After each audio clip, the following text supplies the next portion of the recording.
Hola, ¿qué tal? Soy Matías Rebolledo y estamos en esta 70ª edición de la Semana Internacional de Cine de Valladolid, aquí a la Semincia, aquí en el corazón del Teatro Calderón, por donde ya sabéis que aquí en Quinótico se va a pasar a lo mejor del talento nacional e internacional de esta Seminci.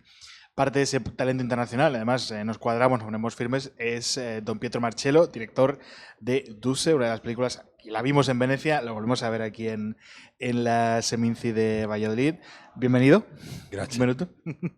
Am, lo primero, quería preguntarle, bueno, primero, gracias por su tiempo y la más obvia es preguntarle por el periodo histórico que elige, por ese periodo de entreguerras que no se suele ver en el cine. Y si era realmente ese periodo, lo inexplorado que está en el cine, lo que más le interesaba. Perché ti interessava questo periodo della storia, raccontare questo periodo e non altro? Ma perché innanzitutto credo ci sia un parallelo con quello che succede oggi, no? Nel caso di Eleonora Duse racconto un'epoca intermedia, che è un po' come la nostra epoca intermedia, di quello che sta avvenendo in questo momento storico. Eleonora Duse è un personaggio ottocentesco che si ritrova alla fine della sua vita, no? Gli ultimi anni della sua vita, in un nuovo secolo, che è quello del Novecento, chiamiamolo anche secolo breve, dove tutto cambia intorno a lei e si ritrova ad attraversare questo viale del tramonto di questo finale di partita, non riconoscendo più questo mondo intorno a lei. E mi interessava raccontare gli ultimi anni della sua vita e non l'ascesa, i momenti più importanti, no? Le grandi vittorie, i grandi successi di Eleonora Duse. Hay muchas cosas en común con la actualidad en aquella época porque Leonora Duse es una actriz del 800, pero que también vive en una etapa intermedia porque también pertenece al nuevo siglo. Entonces, al final, ella ignora lo que está por venir y es un poco también eso, tiene mucha relación con la actualidad. Por eso elegí este periodo donde se habla más quizás de los fracasos que de las victorias, porque es lo que me interesa, contar los vencidos, los fracasados, y ella tenía una parte de esto. Claro, quería preguntarle precisamente por la figura de Leonora Duse. ¿Es controvertida en Italia su figura? ¿Tuvo que tener algún tipo de cuidado a la hora del proceso de guión y de documentarse?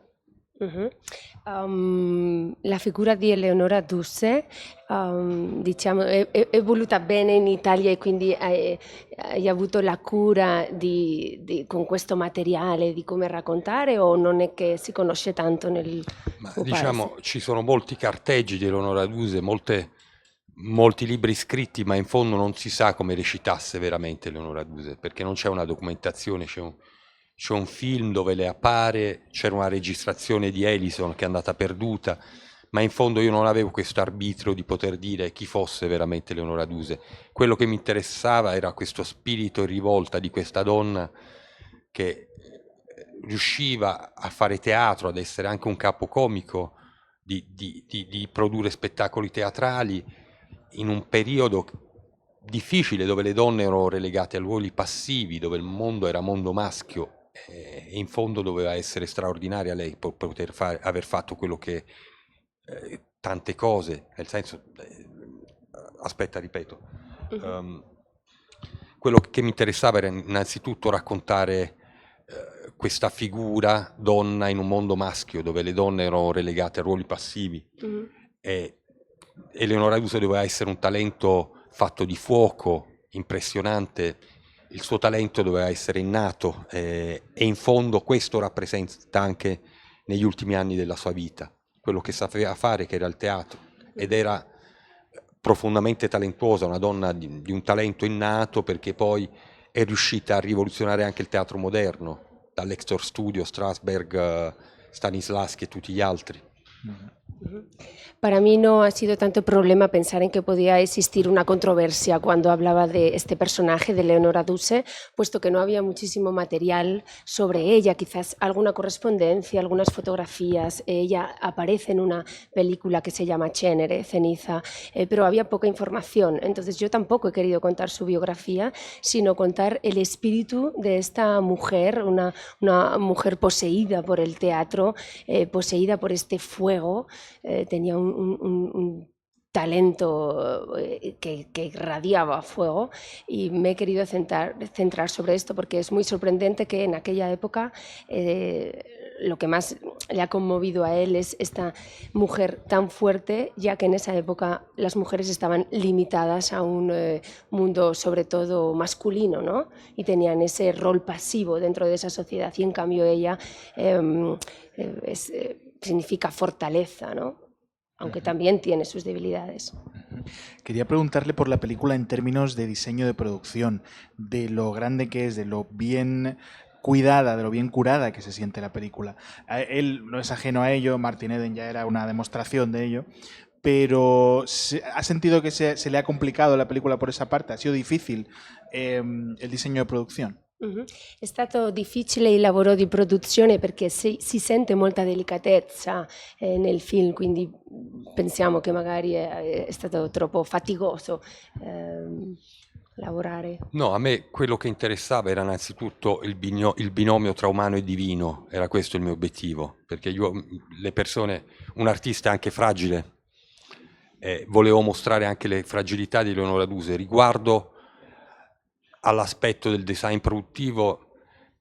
Quella è la parte più semplice del fare cinema, no? Perché è quello che abbiamo imparato a fare, è la parte anche più piacevole, divertente per me. Realizzare questo film con Valeria Bruni Tedeschi è stata un'epifania, perché ogni giorno era qualcosa di speciale, anche perché io ho pensato a lei fin dall'inizio, fin dal soggetto, era già con noi, non ha avuto un casting il film, e in fondo ho realizzato la storia che volevo raccontare, questo sicuramente. L'aspetto della produzione, ho avuto molti privilegi, la possibilità di avere dei teatri, di avere tanta gente in scena e di poter costruire il film che volevo, in fondo. No he tenido gran dificultad en la producción, sobre todo porque bueno, ya contaba con una espléndida relación con la actriz, con Valeria Bruni Tedeschi, y después con un equipo de producción que me ha facilitado bastante todo el mundo ha estado muy involucrado, y después rodar con Valeria ha sido siempre, cada día como una celebración, ¿no? Para mí, entonces ha estado fácil, y sobre todo está fácil porque al final girar, rodar es eso que hacemos los cineastas, entonces lo sabemos hacer, por lo tanto no ha estado difícil. Quería preguntarle precisamente por Valeria Bruni Tedeschi y por el look, por cómo la rueda, por cómo se acerca a ella. Pienso obviamente en Maria Falconetti, en la película de Dreyer. ¿Cómo busca el look con el que acercarse a la actriz?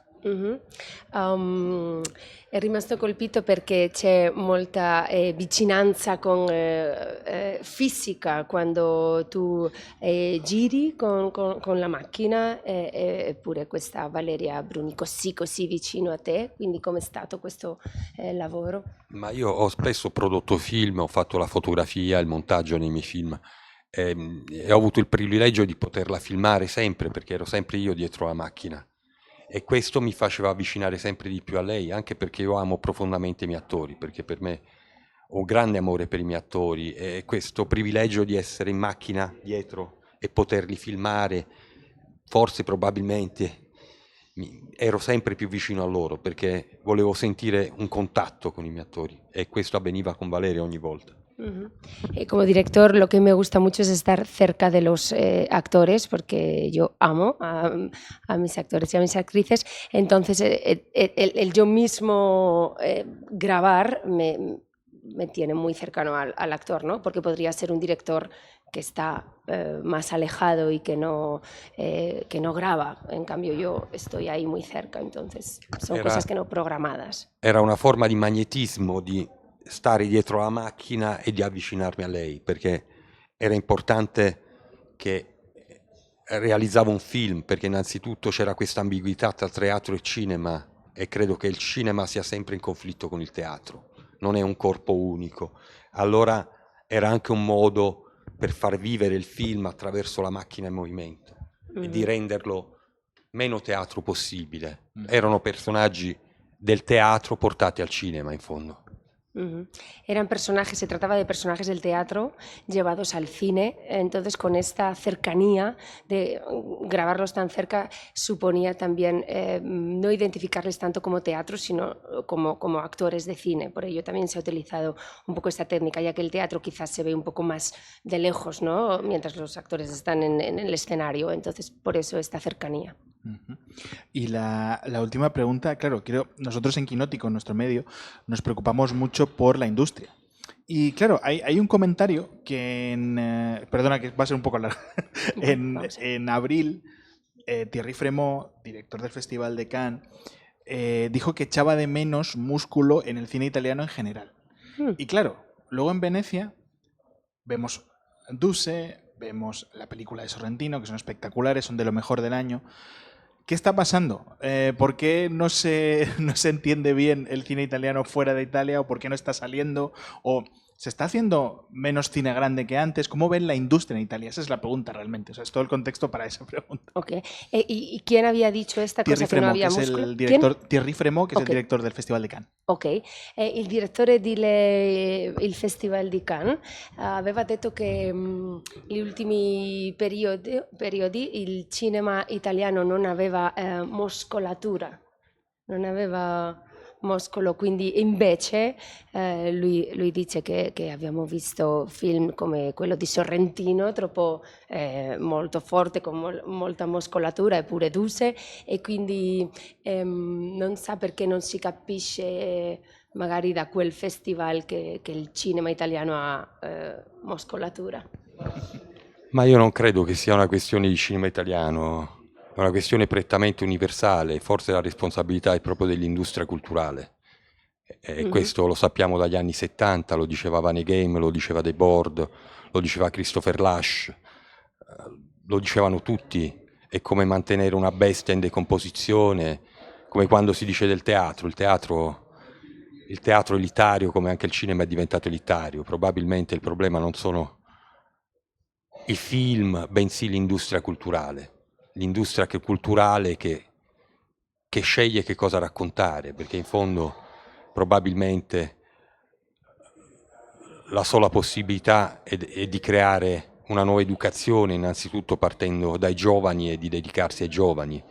Il cinema è profondamente elitario, questo è quello che penso, non è più un fenomeno popolare e probabilmente deve rinnovarsi non attraverso le produzioni, perché i film si possono fare anche con pochissimi soldi. Io ho realizzato film come La bocca del lupo con budget veramente bassissimi come che tanti altri, ma perfino Martin Eden, ma è l'industria culturale che decide dove va il mondo e credo che i primi responsabili sono proprio chi è a capo dell'industria culturale.